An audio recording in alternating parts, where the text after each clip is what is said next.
Perkenalkan, kami dari kelompok 7. Saya Wulan Sari, saya Julia Citra, saya Monika Andini, saya Tri Kurnia Zulaida, saya Susan Edi. Kami dari kelas A12, program studi pendidikan guru sekolah dasar. Di video ini kami akan menyampaikan video pembelajaran pengembangan bahan ajar berbasis budaya lokal pada tema 8 daerah tempat tinggalku, subtema 1, lingkungan daerah tempat tinggalku pada mata kuliah pengembangan bahan ajar berbasis budaya lokal. Selamat menyaksikan. Halo, perkenalkan nama saya Wulan Sari. Di video ini saya akan menyampaikan tema 8 daerah tempat tinggalku, subtema 1 lingkungan daerah tempat tinggalku. Di sini kita tahu apa itu yang namanya lingkungan daerah tempat tinggal. Ya, di mana lingkungan daerah tempat tinggal itu terdiri dari masyarakat, orang tua, keluarga, makhluk hidup, dan adat istiadat. Tempat tinggal juga merupakan tempat manusia menetap untuk berteduh dari keadaan alam, serta tempat melaksanakan hak dan kewajiban dalam menjalani hidup. Tempat tinggal manusia biasanya berwujud rumah. Tempat tinggal merupakan kebutuhan utama bagi manusia. Setiap manusia tentu menginginkan lingkungan tempat tinggal yang nyaman untuk kehidupan. Nah, di awal saya telah menyampaikan bahwa di lingkungan daerah tempat tinggal kita ada yang namanya tradisi. Jadi di video ini kami akan membahas tradisi yang ada di daerah kami masing-masing.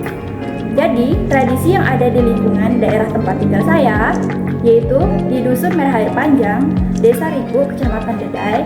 Salah satu tradisinya itu adalah berladang atau dalam bahasa kampung adalah berumah. Yang dimana tradisi berladang atau berumah ini merupakan praktek bercocok tanam dengan kearifan lokal. Berdasarkan adat istiadat dan hukumnya dengan aneka benih lokal.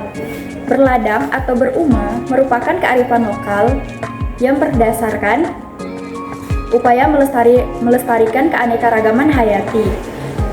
Proses-proses dari tradisi berladang atau berumah, hal pertama yang dilakukan adalah membuka lahan kosong, kemudian membakar. Setelah itu ada yang namanya sengkelan dalam bahasa kampung, dan membuat lemang atau ketan yang dimasukkan ke dalam bambu. Setelah melewati proses tersebut, hal selanjutnya yaitu adalah menugal, yang dilakukan oleh keluarga bergotong royong. Ada yang biasanya bagian menugal dan ada yang bagian menabur benih. Benih yang ditanam sudah diberi darah ayam atau darah babi. Kemudian keluarga makan bersama-sama di sebuah pondok. Nah, setelah itu melewati proses tersebut, padi akan tumbuh dan berbuah. Dan padi akan siap dipanen jika buah padi sudah menguning. Jika memanen padi untuk pertama kali, juga akan dilakukan yang namanya tradisi. Yang disebut dalam bahasa kampung adalah tradisi datang tahun. Kegiatan ini akan diselenggarakan bersama-sama. Setelah padi sampai ke rumah, ada yang namanya tradisi menggantung kelengkang. Setelah itu, keluarga akan membuat acara makan bersama dan berdoa bersama sebagai tanda rasa bersyukur kepada Tuhan untuk hasil panen yang melimpah. Baik, demikian tradisi yang ada di daerah saya. Terima kasih. Halo semuanya, perkenalkan nama saya Julia Citra. Di sini saya akan membahas tradisi yang ada di Desa Batu Lintang, Dusun Sungai Uti, Kecamatan Embalo Hilir, Kabupaten Kapuas Hulu, Provinsi Kalimantan Barat. Nah, tradisi yang akan saya bahas ada ini, dan juga ini. Nah, yang pertama yaitu ada tradisi tato. Nah, tahukah teman-teman tradisi tato ini? Tradisi tato ini merupakan tradisi yang melambangkan simbol kekuatan dengan Tuhan dan perjalanan bagi suku Dayak. Nah, tradisi ini masih banyak dilakukan oleh laki-laki dan juga perempuan di Desa Batu Lintang, Dusun Sungai Uti. Nah, setiap gambar di tato ini juga memiliki makna khusus. Seperti pada gambar bunga terong pada laki-laki ini menandakan kedewasaan. Sedangkan perempuan juga mendapatkan tato tedak kasa di kaki untuk menandakan kedewasaan mereka juga. Nah, yang selanjutnya, yang kedua yaitu adalah tradisi perkawinan adat yaitu Melah Pinang. Nah, tahukah teman-teman apa itu tradisi Melah Pinang ini? Tradisi ini merupakan tradisi adat perkawinan orang Dayak Iban yang biasanya dilakukan berpindah-pindah dari rumah satu ke rumah yang lainnya. Nah, jika dahulu dilakukan dari rumah panjang satu ke rumah panjang yang lainnya melalui sungai atau betang air. Nah, teman-teman semuanya, tentunya sebelum mengadakan pernikahan ini, kedua belah pihak ini harus mempersiapkan peralatan yang akan digunakan. Nah, peralatan di sini yang akan digunakan ini misalnya ada tuak atau rice wine, ada babi, ada ayam kampung, ada unggut, ada ikan salai, ada lemang, ada nasi pulut, dan lain sebagainya. Nah, selanjutnya yaitu tradisi yang ketiga, yaitu ada tradisi belian. Nah, teman-teman, tradisi belian ini merupakan tradisi yang dilakukan dalam mengobati penyakit seseorang yang dipercaya berasal dari gangguan makhluk halus. Sehingga ritual yang dilakukan ini bertujuan untuk mengusir makhluk halus yang ada di dalam diri seseorang.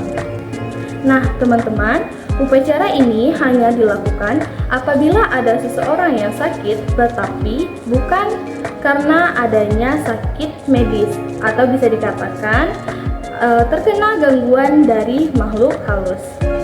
Nah, upacara ini juga hanya dilakukan pada malam hari karena pada malam hari ini dianggap waktu yang tepat untuk berdoa dan juga memohon kepada Tuhan Yang Maha Esa. Nah, teman-teman, tahukah peralatan yang akan disiapkan?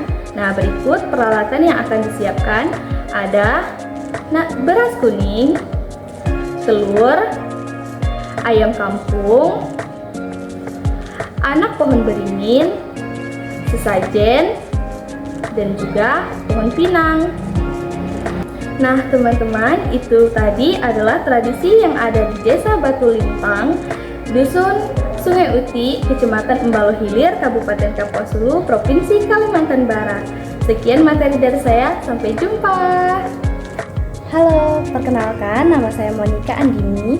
Baik, di sini saya akan membahas tradisi yang ada di daerah saya, tepatnya di Kampung Baloranjuk, Desa Tabu Hulu, Kecamatan Blitar Hulu, Kabupaten Skadau, di mana tradisi yang saya angkat di sini yaitu Gawai Dayak dan adat pernikahan yaitu Nuntong. Gawai Dayak secara umum merupakan perayaan dan festival budaya yang diadakan setiap tahunnya oleh suku Dayak yang ada di Kalimantan. Di daerah kami, Gawai merupakan pesta sebagai wujud rasa syukur masyarakat kepada Sang Pencipta atas panen yang melimpah. Gawai ini telah menjadi tradisi dan turun-temurun di mana di setiap desa atau kampung di setiap bulan Juli akan menentukan satu tanggal untuk melangsungkan pesta Gawai. Di Gawai ini, setiap masyarakat menyediakan makanan dan minuman untuk setiap tamu yang berkunjung. Gawai ini juga menjadi sarana untuk masyarakat di sekitar kampung untuk menjalin keakraban antara satu sama lain. Gawai ini juga sebagai tempat kumpul keluarga, baik keluarga yang jauh akan pulang untuk bertemu satu sama lain. Dalam Gawai, biasanya ada berlangsungnya suatu tradisi pernikahan, di mana tradisi ini kami sebut dengan Nuntong. Nuntong ini adalah tradisi di mana mempelai laki-laki dan keluarganya beserta masyarakat setempat akan datang ke kediaman mempelai wanita. Masyarakat dan keluarga dari mempelai laki-laki akan datang dan berdandan selucu mungkin. Mereka datang menggunakan gong dan berjoget atau menari. Hal ini kami sebut dengan ngajat. Hal ini bertujuan untuk menghibur satu sama lain. Biasanya, Gawai juga menyediakan minuman khas Kalimantan yang biasa disebut dengan tuak, serta kue-kue tradisional seperti yang kami sebut dengan lulun. Mempelai pria dan wanita, malamnya akan berlangsung adat pernikahan yaitu ba'ajar, di mana adat ini bertujuan untuk membimbing pengantin untuk bagaimana menghadapi dunia pernikahan. Baik, demikian tradisi dan adat yang ada di daerah saya yang dapat saya sampaikan. Terima kasih. Halo, perkenalkan nama saya Tri Kurnia Zulhaida. Di video ini saya akan menjelaskan tentang tema daerah tempat tinggalku, subtema lingkungan daerah tempat tinggalku. Sebelumnya saya mau tanya, apa sih itu tradisi? Tradisi adalah serangkaian kebiasaan, praktik, atau ritual yang diwariskan dari generasi ke generasi suatu kelompok ataupun masyarakat. Tradisi mencakup berbagai aspek seperti kehidupan, budaya, agama, kepercayaan, dan norma-norma yang membentuk identitas dan keberlanjutan suatu komunitas di daerah tempat tinggal kita. Pasti ada namanya, yaitu tradisi, dan ada tradisi istilahnya dari masing-masing daerah tuh. Di sini saya ingin mengambil tradisi daerah Melayu, itu tradisi tolak bala yang berasal dari Desa Temuyuk, Kecamatan Gunung Dulu, Kabupaten Kapuas. Di sini saya mengangkat tradisi tolak bala, di mana tradisi ini masih sangat kental atau tradisi turun-menurun yang sering dilakukan oleh masyarakat sekitar. Tradisi tolak bala merupakan salah satu tradisi sekaligus interaktif dalam mencegah dan menyelesaikan masalah pada masyarakat Melayu di Kalimantan. Acara tolak bala biasanya sebagai ucapan selamat, ucapan bersyukur, ucapan terima kasih karena sudah contohnya seperti mendapatkan rumah, mendapatkan anak, ataupun yang lainnya. Tradisi tolak bala ini sering dilakukan oleh masyarakat sekitar dan tentu dalam hal-hal yang penting seperti ucapan terima kasih, ucapan mendapatkan hal yang luar biasa, mendapatkan uang, mendapatkan rumah, ataupun mendapatkan istri atau suami. Dalam tradisi tolak bala ini sering dilakukan oleh masyarakat, di mana mengucapkan terima kasih karena sudah mendapatkan sesuatu yang sudah kita capai.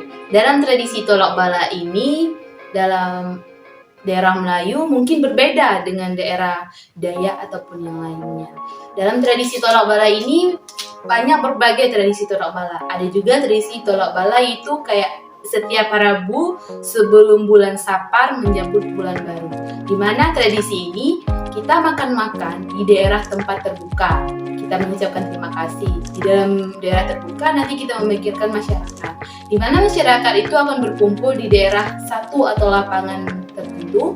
Di situ mereka akan berkumpul, mereka membawa makanan, membawa minuman, terus membawa kayak rempah-rempah seperti daun-daunan atau kunyit, terus kayak nasi kuning atau beras kuning. Nah, dengan hal tersebut mereka di situ berkumpul semua, terus makanannya dibuka semua. Dalam hal tersebut mereka akan mengucapkan terima kasih. Sebelum mereka memakan atau mencicipi hidangan yang sudah mereka bawa, sebelumnya mereka membacakan doa, di mana doa tersebut mengucapkan seperti doa selamatan, syukuran, dan lain-lain. Setelah mereka sudah membacakan doa, habis itu mereka baru memakan apa yang sudah mereka bawakan.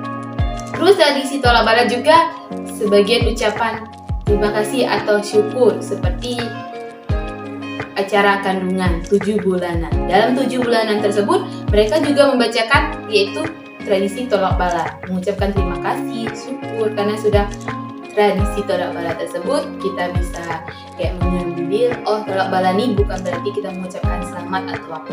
Dengan membacakan tolak bala kita bisa kayak mengusir hal-hal yang jahat pada kita, seperti kayak kita ingin bepergian jauh, kita pasti membacakan doa tolak bala karena dalam doa tolak bala itu ada doa selamatan sampai tujuan dan lain-lain.